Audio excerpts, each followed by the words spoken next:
గాంధీ తన భార్య కస్తూర్బా చనిపోయిన తర్వాత నగ్న స్త్రీలతో నగ్నంగా ఒకే మంచం మీద పడుకునేవాడు. ఇదేంటయ్యా గాంధీ అని ప్రశ్నిస్తే తన పవిత్రతను నిగ్రహాన్ని నిరూపించుకోవడానికని బదులిచ్చాడు.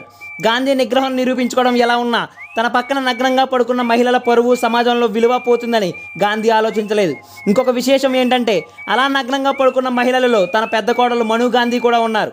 గాంధీ యుక్త వయసులో ఉన్నప్పుడు అతని తండ్రి చావు బతుకుల మధ్య కొట్టుకుంటున్నారు. అలాంటి టైంలో కూడా గాంధీ తన భార్యను తీసుకుని వెళ్ళి సెక్స్లో పాల్గొన్నారు. ఈ లోపల అతని తండ్రి మరణించారు. అంతా అయ్యాక తన తండ్రి తుదిశ్వాస విడిచే టైంలో పక్కన లేనని గాంధీ చాలా బాధపడ్డారు. కస్తూర్బా చనిపోయిన తర్వాత గాంధీ చుట్టూ ఎప్పుడూ చాలామంది మహిళలు ఉండేవారు. గాంధీ ఉండే ఆశ్రమంలో అమ్మాయిలు అబ్బాయిలు కలిసి స్నానం చేయొచ్చని, వస్త్రాలు లేకుండా కలిసి పడుకోవడానికి అనుమతి ఇచ్చాడు. గాంధీ పక్కన ఒకే మంచం మీద ఒకే దుప్పట్లో నగ్నంగా అమ్మాయిలతో పడుకునేవాడు. వారిలో తన అనుచరుల భార్యలు కూడా ఉండేవారు.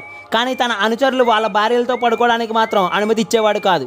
ఇదంతా దగ్గరుండి చూసిన గాంధీ పర్సనల్ సెక్రటరీ ఆర్పి పరశురాం గాంధీ ఆశ్రమంలో మహిళలతో బిహేవ్ చేసే పద్ధతి తనకు నచ్చలేదని, ఆశ్రమంలో జరుగుతున్న దారుణాలు వివరిస్తూ 16 పేజీల పెద్ద లెటర్ రాసి గాంధీ పర్సనల్ సెక్రటరీగా మానేసి వెళ్ళిపోయాడు.